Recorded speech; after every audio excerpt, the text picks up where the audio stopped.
시편 42편 고라 자손의 시입니다. 이 고라 자손의 시, 이 옆에 따라오는 표기가 마스길 인도자를 따라 부르는 노래라고 얘기하고 있습니다. 이 또 마스길, 지금 우리는 시편 고라 자손의 시를 11편을 보게 될 텐데 고라 자손의 시라고 하는 이 안내, 그리고 또 마스길이라고 하는 이 표현, 분명히 우리에게 이름 그대로 고라 자손이 우리에게 주는 교훈이 분명하게 있습니다. 이 교훈을 우리는 함께 나누고 이 말씀대로 우리가 지금 당하고 있는 여러 가지 시험과 환난과 역경 속에서도 하나님 주신 은혜를 반드시 누려야 될 줄로 믿습니다. 시작하다 보니 이 고라 자손에 대한 이야기를 잠깐 언급하고 나가야 되겠습니다. 고라 레위 지파입니다. 특별히 이 고아 자손이라고도 더 자세하게 표현할 수 있는데요. 레위 지파다 보니 성전에서 성막에 지킬 일을 하고 있었습니다. 그러니까 지도자격이죠. 그럼에도 불구하고 민수기 16장에 보면 모세와 대적하고 그리고 하나님 앞에 정직하지 못함으로 말미암아 땅이 갈라져 심판을 받게 되는 그런 엄중한 경고가 아닌 심판을 친히 받게 되었습니다. 그로 인해서 그들의 자녀들, 자손들은 이 일이 얼마나 큰 트라우마와 같은 충격이었겠습니까? 그럼에도 불구하고 마치 양면적인 것처럼 이 징계의 심판으로 말미암아 그들의 자손이 하나님 앞에 더 올바로 설 수 있었다는 것입니다. 마치 은혜와 심판이 함께 간 것이죠. 성막에서 성전을 위한 다양한 역할, 직분을 맡았던 이 고라 자손들, 지금으로 따진다면 목사일 수 있고 장로일 수 있고 권사, 집사, 그리고 특별히 성가대 일을 맡는 지휘자, 뭐 이런 여러 가지 역할들, 하나님의 성막을 위해서 앞장섰던 사람들, 그럼에도 불구하고 그 사람이 지금으로 온다면 교회의 부패의 온상이 되거나 온전히 서지 않았을 때 하나님의 엄중한 심판과 경고가 있었다는 것입니다. 사실이에요. 민수기 16장에 그대로 나와 있기 때문에. 바로 이 사건이 마스길 교훈이 되어야 되고 그 교훈대로 그들의 자녀들이 살았기 때문에 심판받았던 가문과 집안에 하나님께서 그들의 자녀 손들에게는 어떤 은혜가 입었는지를 우리는 보게 되는 것입니다. 그렇기에 우리는 특별히 하나님의 성전, 교회를 위해서 진심으로 깨어 있어야 됩니다. 특히 교회의 부패 앞에 가슴이 아프고 힘들고 그리고 어떤 권력 앞에 본질을 잊어버리고 야, 우리가 낙심하고 힘들어 엎드려질 것이 아니라 우리가 불렀던 찬양처럼 세상 모든 풍파 너를 흔들고 그리고 어떤 힘이 우리를 막으려 할지라도 그저 앞만 보고 믿음으로 나아가라. 그리고 이전에 우리에게 주셨던 하나님의 은혜를 기억하면서 하나님만을 더 바라라 라고 말하고 있는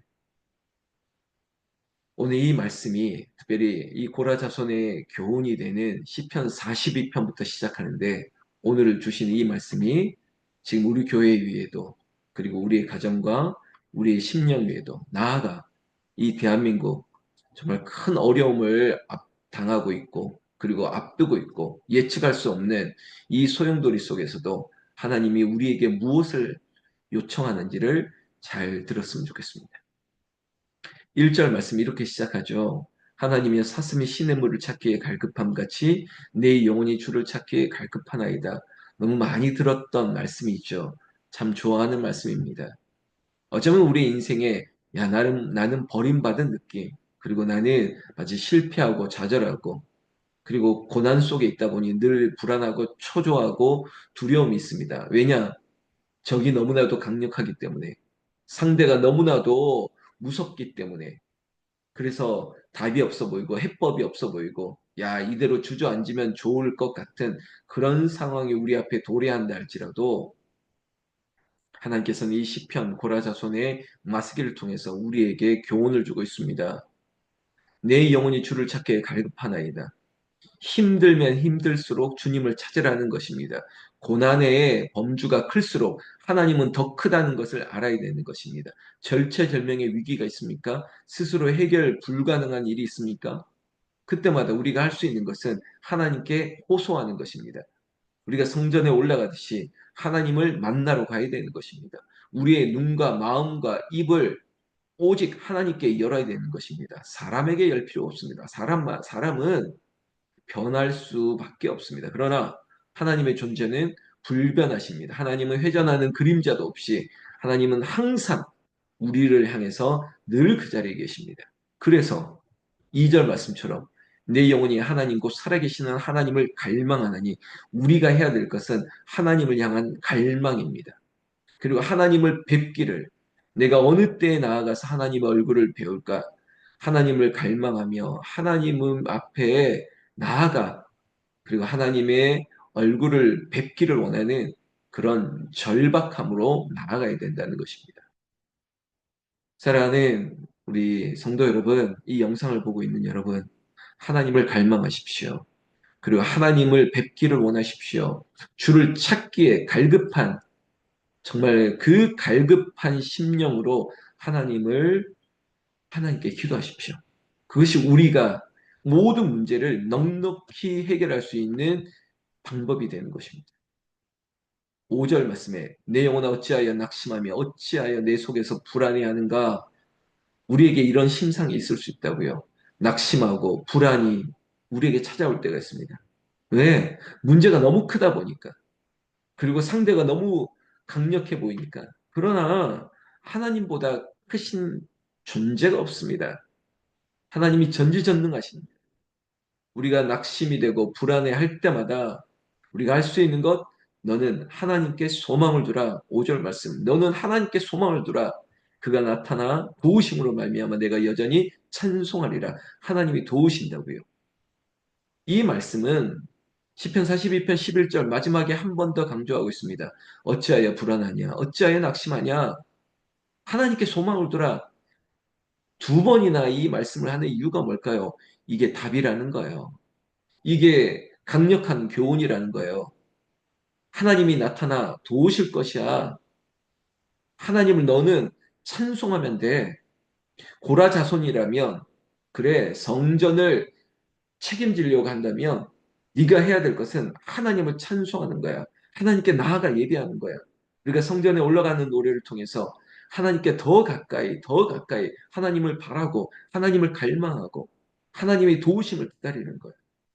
지금 우리에게 불안과 낙심이 찾아올 수 있습니다. 아니, 그런 중에 있는 분도 있을 수 있습니다. 그러나 그것이 죄가 아닙니다. 그것이 인간의 약함이에요. 그렇다면 더 하나님을 갈망하고 하나님 앞에 나아가 찬송하고 기도할 때 기도가 막힐 때가 있습니다. 기도가 안 될 때가 있어요. 그러면 오늘처럼 찬송하는 거예요. 받은 복을 세어 보아라.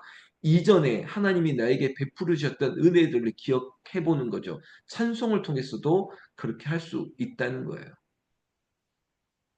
이전에 그런 일들이 있었습니다. 이전에요. 4절에 보면 내가 전에 성의를 지키는 무리와 동행하여 기쁨과 감사의 소리를 내며 야, 우리가 이전에 이렇게 뜨겁게 찬송하고 함께 기도하고 했었던 그 기억들 그뿐만 아닙니다. 이런 표현도 있죠.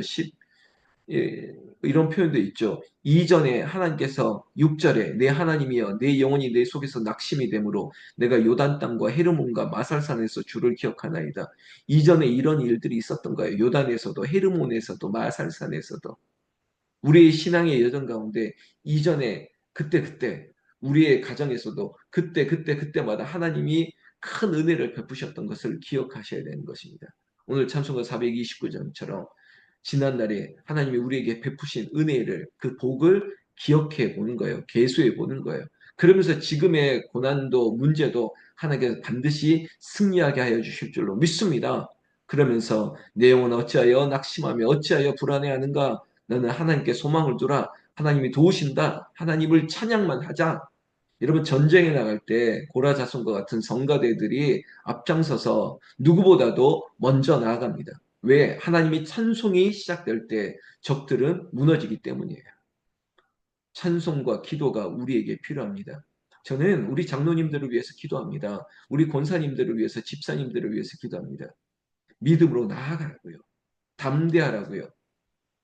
하나님이 전쟁에 능하신 분, 하나님이 결국은 이제 역전되리라 하고 승리한다는 거예요. 상대가 조롱하고 위협합니다. 랍사개처럼 예, 말로 막 조롱하고 아는 척하고 그리고 비꼽니다. 니네들이 아무리 해봐라 될까 하면서 그 랍사개 기억하시죠? 하나님이 심판하시는 거예요. 여러분 우리에게 있어서 8절 말씀을 보면 낮에는 여호와께서 그의 인자하심을 베푸시고 밤에는 그의 찬송이 내게 있어 생명의 하나님께 기도하리로다. 밤에나 낮에나 밤에나 하나님이 우리에게 인자하심으로 우리를 기억하신다는 거예요. 우리를 지켜주신다는 거예요.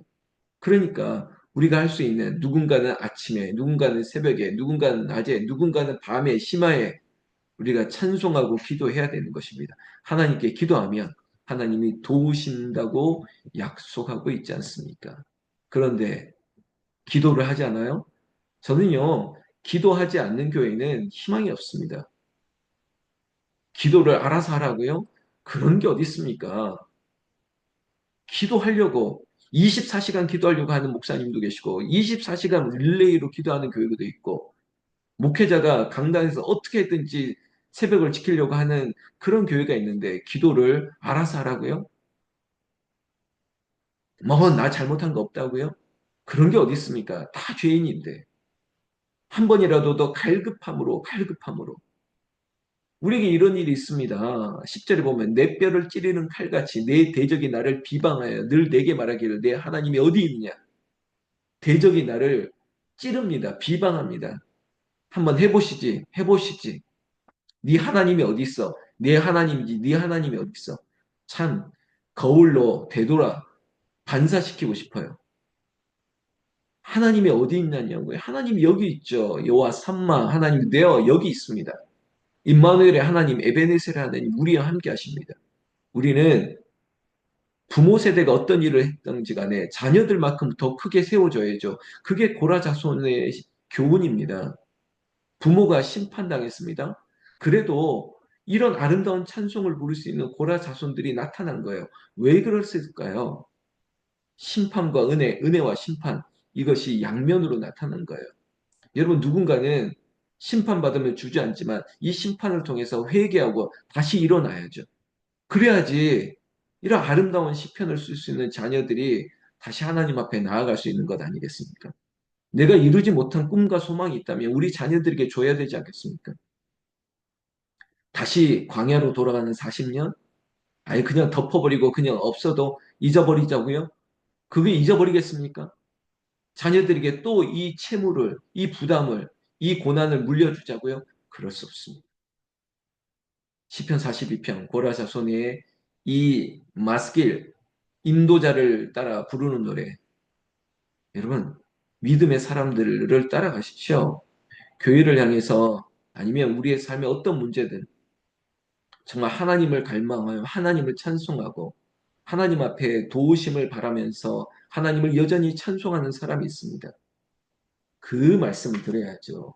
아무리 뼈를 찌르는 칼같이 내 대적이 나를 비방한들 그냥 대적일 뿐이고 하나님 앞에 그저 한 줌의 재와 같습니다. 하나님이 승리하십니다. 그 하나님을 갈망하는 보라자손과 같은 여러분들이 되시기를 나는 우리 주 예수님의 이름으로 축원합니다. 축원합니다.